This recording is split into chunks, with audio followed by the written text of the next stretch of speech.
Hello everyone, સ્વાગત છે microprocessor અને માઇક્રોકન્ટ્રોલર્સ લેક્ચરની અંદર. Chapter number 88051 interrupts. હવે નેક્સ્ટ ટોપિક જોવાનું છે પ્રોગ્રામિંગ.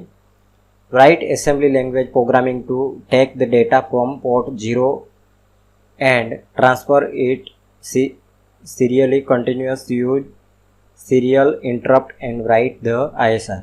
કે પ્રોગ્રામિંગ લખવાનું છે કે take the data from port 0 કે પહેલાં પોર્ટ 0ની અંદર ડેટા છે લાવવાના છે અને ત્યારબાદ transfer it serially continuously use serial interrupt and write ISR કે પ્રોગ્રામિંગ લખવાનું છે. હવે અહીં લેબલ આપેલા છે, અહીં ઇન્સ્ટ્રક્શન છે અને એની કોમેન્ટ અહીંયા આપેલી છે. હવે શરૂઆત કરીએ પ્રોગ્રામિંગની. પહેલાં ઓર્ગેનાઇઝ કરી દેવી પડે મેમરી. તો ORG 40H સ્ટાર્ટ એડર કે અહીંથી સ્ટાર્ટ એડર કરવાનું છે. તો પહેલાં લોકેશન છે ઓર્ગેનાઇઝ કરી દેવું પડે. એલ જમ્પ મેન કે જમ્પ કરવામાં આવશે. ત્યારબાદ ઓર્ગેનાઇઝ કરવામાં આવશે 0023H memory location. Jump not bounce કે આગળ જ જમ્પ નથી થઈ દેવાનું TI રજિસ્ટરનું કે એ પછી એના પછી ડન થઈ જશે કે પ્રોગ્રામિંગ છે ડન થશે. ISR ફોર સિરિયલ પોર્ટ કે સિરિયલ પોર્ટનું એનું લોકેશન સેટ કરવાનું છે. ત્યારબાદ P0 ટુ SBUF કે બફર રજિસ્ટર છે એની અંદર P0 પોર્ટ છે મૂવ કરવામાં આવે એટલે કે ટ્રાન્સફર કરવામાં આવે. એટલે અહીં જે ડેટા પહેલું છે કે take the data from port 0, તો અહીં પોર્ટ 0માં એના ડેટા છે એ મૂવ થઈ ગયા. ત્યારબાદ ક્લિયર TI કે TI જે રજિસ્ટર છે તો એને ક્લિયર કરવામાં આવશે. ત્યારબાદ લેબલ છે ડન હશે એ મતલબમાં TI એટલે અહીં એક પ્રોગ્રામ છે એ લોકેશન છે સેટ થઈ ગયું. ત્યારબાદ મેન પ્રોગ્રામ આવશે. તો સૌથી પહેલાં મેમરી લોકેશન સેટ કરવાનું ઓર્ગેનાઇઝ 1000H. તો આ મેમરી લોકેશનને ઓર્ગેનાઇઝ કરી દેવામાં આવે. ત્યારબાદ 0FFH એ લોકેશન સેટ કરવાનું પડે P0 પોર્ટનું કે P0 પોર્ટ માટેનું એક લોકેશન સેટ કરવું પડશે. P0 initialize as a input port કે એને ઇનિશિયલાઇઝ કરવું પડે ઇનપુટ પોર્ટ તરીકે. એટલે 0FFH એ સેટ કર્યું P0માં. પછી ટાઈમર 1 ઇન મોડ 2 કે મોડ 2 માટે એ 20H લોકેશન લેવું પડે. એટલા માટે 20H લોકેશન T મોડ એટલે કે ટાઈમર માટે, ટાઈમર મોડ 1 માટે ટાઈમર કે મોડ 2 એક તો અને ટાઈમર 1 નંબરનું એને સેટ કરવામાં આવે. એટલે 20H છે ટી મોડમાં મૂકવામાં આવે. ત્યારબાદ value in TH1 for baud rate કે 0E8H એ TH1 કે TH1 ટાઈમર છે તો એની અંદર ટાઈમર કાઉન્ટર છે તો એની અંદર 0E8H એ લોકેશન સેટ કરવામાં આવે. ત્યારબાદ 50H છે એટલે કે સિરિયલ પોર્ટ ઇનિશિયલાઇઝેશન 50H છે SCON રજિસ્ટરની અંદર મૂકવામાં આવે. SCONની અંદર 50H મૂવ કરવામાં આવશે. ત્યારબાદ ઇનેબલ સિરિયલ ઇન્ટરપ્ટ કે 90H છે એ IE રજિસ્ટરની અંદર મૂવ કરવામાં આવે. એટલે 90H લોકેશન છે એ IEની અંદર સેટ થઈ જશે. પછી સેટ બી TR1 કે TR1નું જે રજિસ્ટર છે તો એની અંદર સેટ બી કરવામાં આવશે. પછી P0 SBUF કે બફર રજિસ્ટર છે તો ત્યાં એ મૂવ થઈ જશે. S જમ્પ હિયર કે તો જો બરાબર છે પ્રોગ્રામિંગ તો રન થશે, જો નહીં હોય તો એ નેક્સ્ટ પાછું રિટર્નમાં એ જમ્પ થઈ જશે. તો આ પ્રોગ્રામિંગ હતો સિમ્પલ. હવે નેક્સ્ટ ટોપિક જોઈએ triggering the interrupt by software કે સોફ્ટવેરનું યુઝ કે સોફ્ટવેરમાં ટ્રિગરિંગ કરવાનું છે ઇન્ટરપ્ટનું. It is possible to trigger the interrupt by software કે આ પોસિબલ છે trigger the interrupt by software કે સોફ્ટવેરની અંદર ટ્રિગરિંગ છે ઇન્ટરપ્ટ દ્વારા પોસિબલ છે. It can be achieved by simple instruction that set the interrupt and cause the microcontroller 8051 to jump to the interrupt vector table કે interrupt vector table ની અંદર microcontroller 8051 છે ત્યાંથી એ જમ્પ કરવામાં આવશે. એક્ઝામ્પલ તરીકે if the I bit for timer 0 is set કે timer if I bit for timer 0 is set, કે પહેલામાં પહેલું આઈ બીટ માટે ટાઈમર 0 સેટ કરવામાં આવે. Then the instruction set B TF0 will interrupt the 8051 and force it to jump to the interrupt vector table to provide service to the interrupt, કે એ service provide કરશે interrupt માટેની. Thus, it is not required to wait for the timer 0 to roll over to have an interrupt. કે એના કારણે thus it is not required to wait, કે timer 0 ને weight કરવું નહીં પડશે રોલ ઓવર કરવા માટે. We are using an instruction to raise the interrupt. This is called as software triggering of the interrupt or software generated interrupt. કે આવા પ્રકારની અલગ અલગ પ્રકારની ઇન્સ્ટ્રક્શન હશે તો એ જે ઇન્સ્ટ્રક્શન કહેવાશે software triggering of the interrupt કહેવાશે, અથવા તો એને સોફ્ટવેર જનરેટેડ ઇન્ટરપ્ટ પણ કહેવાશે. હવે ઇન્ટરપ્ટ પ્રોગ્રામિંગ ઇન સી કે સી પ્રોગ્રામિંગની અંદર ઇન્ટરપ્ટ કયા કયા યુઝ કરી શકાય તો એના માટે આપેલા છે. The C compiler uses interrupt number to identify the interrupt. It assign a unique number to each of the 8051 interrupts. એ નીચે આપેલા છે કયા કયા ઇન્ટરપ્ટ હોઈ શકે. અહીં ઇન્ટરપ્ટ આપેલા છે ટેબલની અંદર. તો સૌથી પહેલાં એક્સટર્નલ ઇન્ટરપ્ટ 0, કે જેને INT0 કહેવામાં આવશે, કે એનું નામ છે INT0.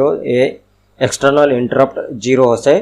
Number uses by 8051C, કે નંબર્સ યુઝ, કે કયા નંબરની અંદર એ યુઝ થશે તો અહીં આપેલું છે 0 નંબરમાં હશે. 0 નંબર સાથે 8051Cની લગાવવામાં આવેલું હશે. ટાઈમર ઇન્ટરપ્ટ 0, કે જેને TF0 કહેવાશે, તો ટાઈમર ઇન્ટરપ્ટ 0 માટેનું છે, તો એ 1 નંબર સાથે 8051Cના જોડાયેલું હશે. એક્સટર્નલ ઇન્ટરપ્ટ 1 INT1 કહેવાશે, એવી રીતે એ બીજા નંબર સાથે જોડાયેલું હશે. ટાઈમર ઇન્ટરપ્ટ 1 એટલે કે TF1, તો એ 3 નંબર સાથે જોડાયેલું હશે. Serial communication RI plus TI, કે સિરિયલ કમ્યુનિકેશનને રજિસ્ટર હશે RI અને TI, તો એ RI પ્લસ TI હશે, જોડાયેલા હશે. 4 નંબરની પિન છે. ટાઈમર 2 8052 ઓનલી, કે ટાઈમર 2 છે 8052 માટે જ યુઝ થશે. 8051માં એ નહીં હોય, પણ જ્યારે જોઈન્ટ કરવાનું હશે તો એક્સ્ટ્રા આપેલું હશે, તો એ હશે TF2. એ 5 નંબરનો પિન 8051Cના સાથે જોડાયેલું હશે, પણ એ ટાઈમર 2 8052 સાથે જ ઉપયોગમાં આવશે. હવે નેક્સ્ટ જોવાનું છે C programming. Write a C programming that continuously gets a single bit of data from P2.7 and send it to P2.3 in the main, while simultaneously creating a square wave of 200 microsecond on pin P2.5 and sending letter A to serial port. Use timer 0 to create the square wave. Assume XTAL equal to 1105 11.0592 MHz. Use 9600 baud rate. We will use timer 2 in mode 2 auto reloaded. કે આ રીતના એની specification આપેલા છે, એ પ્રોગ્રામિંગની અંદર use થશે. TH0 equal to સૌથી પહેલાં આપેલું છે કે 100/1.085 માઇક્રોસેકન્ડ ઇક્વલ ટુ -92 A4H, કે A4H કહેવાશે એ. તો પ્રોગ્રામિંગની શરૂઆત કરીએ તો સૌથી પહેલું ઇન્ક્લુડ, આ સી પ્રોગ્રામિંગમાં દરેક વખતે આવશે ઇન્ક્લુડ રજિસ્ટર 51.H. સૌથી પહેલાં સેટ કરી દેવામાં આવ્યું ઇન્ક્લુડ 3 સી પ્રોગ્રામિંગને.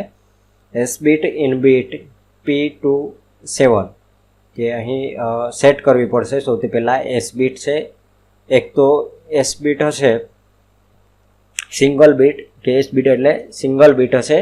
ઇનપુટ માટે એક હશે અને એક આઉટપુટ માટે.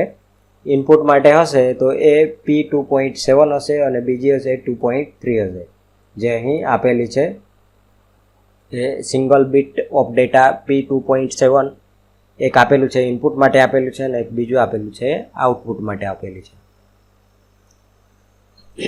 S બીટ કે સિંગલ બીટ વેવ માટે આપેલું છે, તો વેવ 2.5 ફાઈ આપેલું છે, અહીં આપેલું જ છે ઓલરેડી કે વેવ સ્ક્વેર વેવ માટે P2.5. તો આ 3 પહેલાંમાં પહેલું સેટ કરી લેવું પડે. પછી એના પછી વોઇડ ટાઈમર 0 ઇન્ટરપ્ટ 1 કે ટાઈમર 0 માટેનું લેવાનું છે અને ઇન્ટરપ્ટ માટે 1 લેવાનું છે. ત્યારબાદ વેવ ઇક્વલ ટુ આ રીતના વેવને દર્શાવવું પડે. ટોગલ પિન 2.5 ને યુઝ કરવું પડે જ્યારે વેવ યુઝ કરવાનું હશે ત્યારે.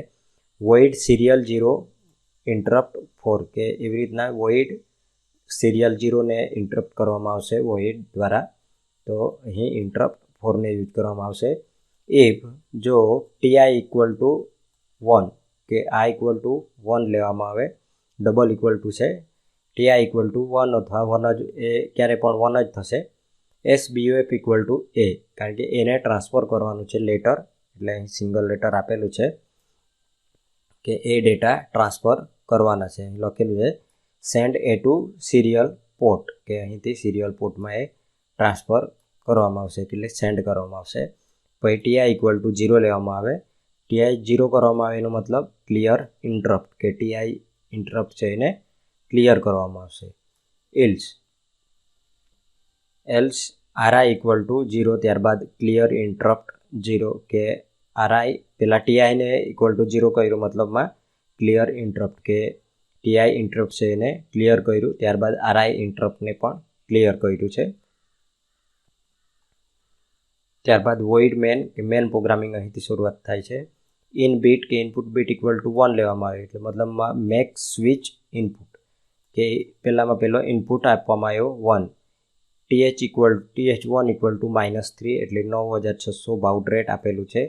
તો TH ઇક્વલ ટુ -3 લઈ લીધું. T mode equal to 0x22 0x22, એટલે કે મોડ 2 ફોર બોથ ટાઈમર કે 22 લીધો છે મોડ 2 માટેનું, તો એ ટી મોડ ઇક્વલ ટુ લઈ લીધું. ત્યારબાદ TH0 equal to 0x A4, એટલે A4H4 ટાઈમર 0 માટેનું લેવાનું હતું, તો એ લઈ લીધું. SUN રજિસ્ટર છે તો એ 0x50 લઈ લીધું, 0x50 લઈ લીધું.